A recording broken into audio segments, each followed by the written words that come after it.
Well, welcome back to Believe. We are so glad that you came back. We know you're going to keep coming back. How could you not want to keep coming back to this? You're all, Color and I are here. I'm telling you, we are here to help you with your life. We are here to help you with your situation. We have been through, the two of us have been through a lot. Okay, good and bad.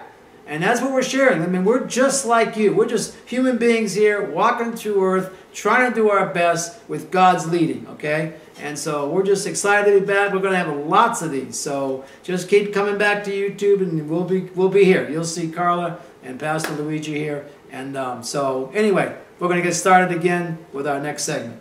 Okay. We have left out on the other segment on the teenager. Yes. Right, the rebellious part. The rebellious part. How in a teenager's life, how drastic is the people they surround themselves. And being that you were coming from a divorced parents, would you blame your rebelliousness on the people you were hanging around more so, or more the part where your parents split up? That's a very good question. It's a good question. I think that there's I think it's kind of a twofold answer, because there has to be cause and effect, right? We know that. There has to be so the cause was the divorce. The effect was the rebelliousness. Okay? So I think that but then what happens is once you have the cause, which we know was a divorce, that took me into the effect, which was become rebellion. At that point in time then, I was looking forward to be around rebellious people, because I was rebellious now. I was angry now. So I wanted to be around my own kind. And of course we know that you draw what you are. I mean, you basically do. Now you can we know that good people can get drawn into bad people. That does happen. But I was looking for the people, the kids who were kind of troublemakers. Because that's where my mind was at. My head was at, I'm a troublemaker now. I'm angry. I'm just angry. So you're not going to be, in fact, young people who are maybe churchgoers, their parents are churchgoers, they may be Christians, they wouldn't be attracted to me at that time. No, they wouldn't want to get away from me, right? So who would be attracted to me but the ones that were like me? So who you young people surround yourself with is extremely important, because you become what your environment is. And I use this example all the time, is that if we came from another planet, you and I, and we didn't know anything about Earth, and someone took us to a bar, what would we do?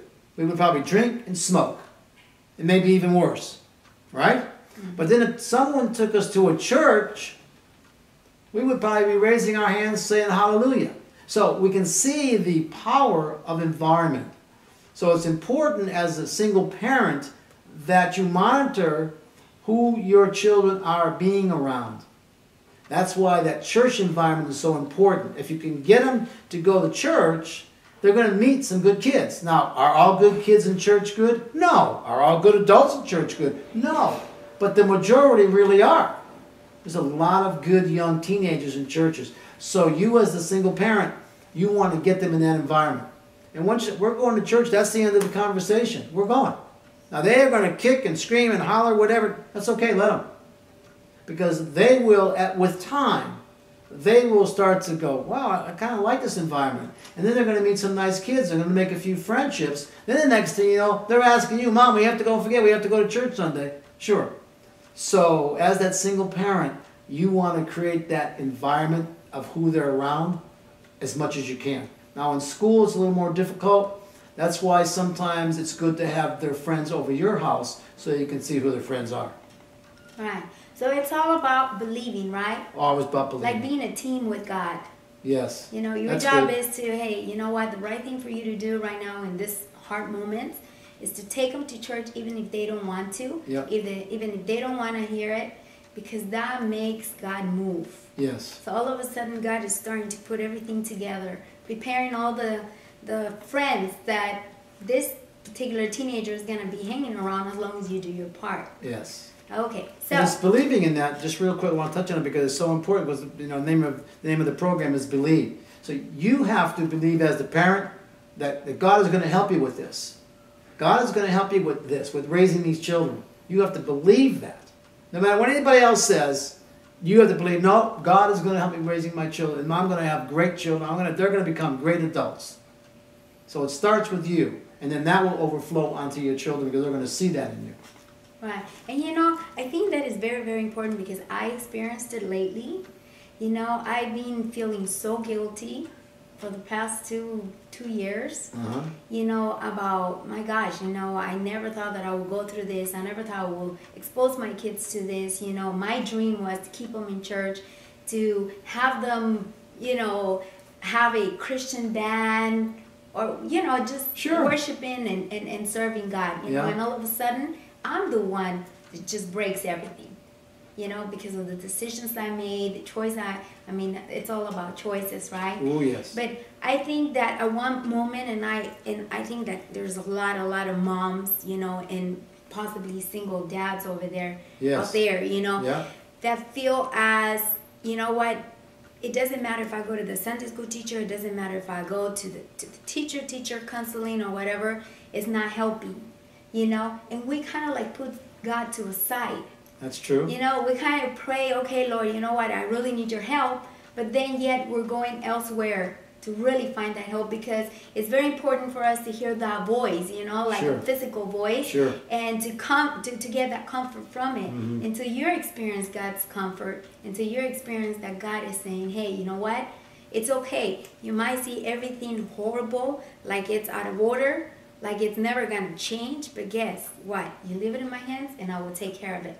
That's good. And I've experienced that. And I see it in my, and I know that God is going to make a way for my kids to see, you know, that, okay, you know what? All those times that I saw my mother there in the kitchen listening to these messages that were driving me crazy, it was because of this, you know? This is where she was at, yelling at us all the time, you know, just being in her room, like forgetting that we even existed. And now she wants to be a part. She wants to have a family. She wants us to help it. You know, she's reaching out to us. I want them to be proud of me, you can say. And I think every parent out there wants the same thing. Sure, they definitely want the same thing. We all want the same thing for our kids. And while we're saying that, one of the excuse me, one of the other things, when you see, it's very important to communicate with your children. I know it's very hard to talk to teenagers because, I mean, I even had trouble with my boys because they're teenagers. What does Dad know? He's old, you know. But it's very important to sit down, okay, to sit down with them and have serious conversations, kind of like what we're having. Sit down with your children and have a serious, you know, they may even want to listen, but sit with them and have a serious conversation, just like we're talking. I know how you feel. I felt the same way. I was a teenager once, but I love you, and I believe that what I'm doing is the best for you. That's what you want to tell them. I mean, I love you, and I believe that what I'm doing is the best for you. Because this is what my parents either didn't do or did do. And so that communication with the children is very, very important. Very important. And something that we don't see. You don't see it all the time. No, you don't see it all the time. Being a parents when there's a husband and a wife is not easy. So the single women out there and the single dads out there, I mean, we have a lot of compassion for them. Because especially you, because you know, you've been there. But then I'm on the other side. But that doesn't mean that it was always easy for Dee Dee and I as parents, because I believe that we should bring them up this way, and you should believe that they, you know, I believe in discipline, you don't believe in so much discipline. So even when there's two, there's some conflict. And that's where God comes in. All right, God, help us. How do we parent? How do we handle this? Whether you're a single mom, single dad, or you're a married couple, you have to go to God and say, God, how do I handle this teenager? You know, how do I handle this situation? What do I say to my teenager? You know, what do I say to my teenager? And that communication, you can't lose that. And you have to be, this is important. You have to be paying attention to your children. You start seeing changes in their behavior, changes in their attitudes. That's a red flag, as we would say. It's a red flag. And we'll talk about, listen, thank you so much for tuning in. Don't forget to come on back, because Carla and I are here for you. And believe.